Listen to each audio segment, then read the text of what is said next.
Здравствуйте, туркменистанцы!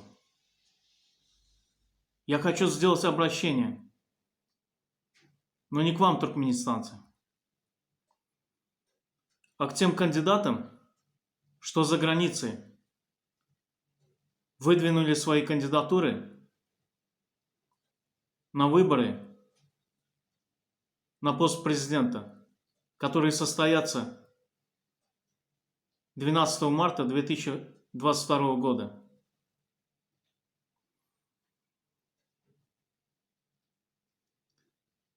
Я не хочу говорить о тех кандидатах, которые внутри страны, потому что мы все прекрасно понимаем, что внутри страны выборы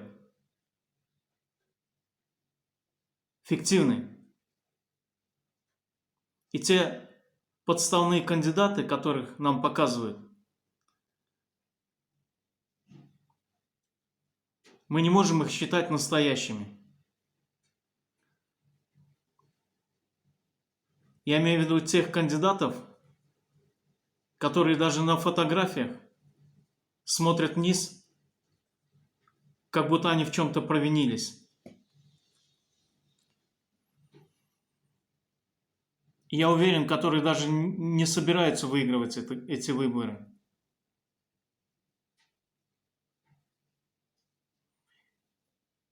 Я обращаюсь к кандидатам, которые за границей.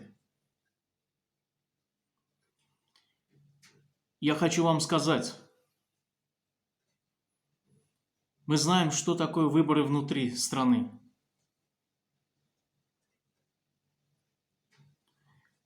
Так давайте покажем, как по-настоящему должны проходить выборы.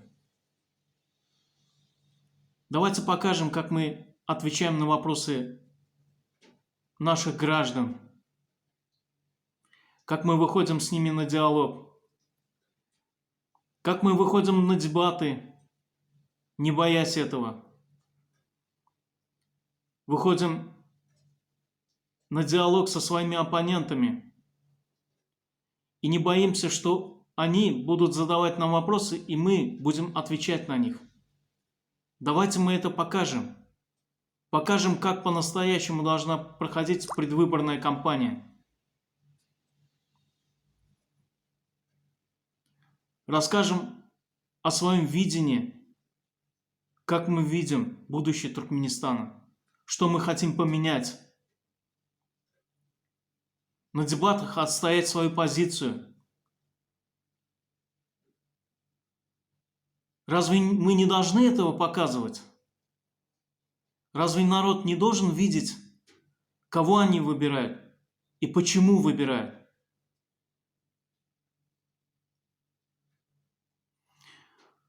Народу, нашим гражданам, я хочу сказать,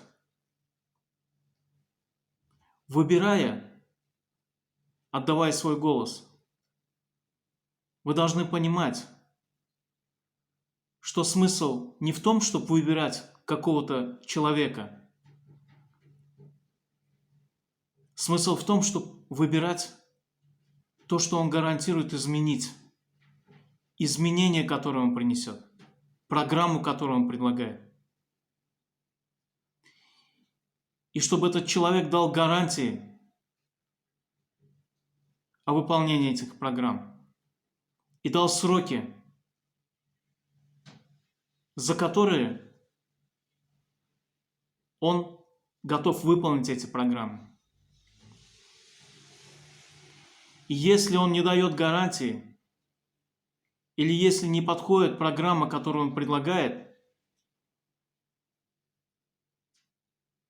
то вы должны подумать, есть ли смысл выбирать этого человека.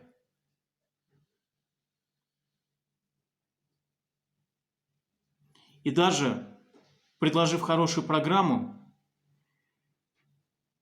дав гарантии, он должен указать сроки, за время которых он выполнит эту программу.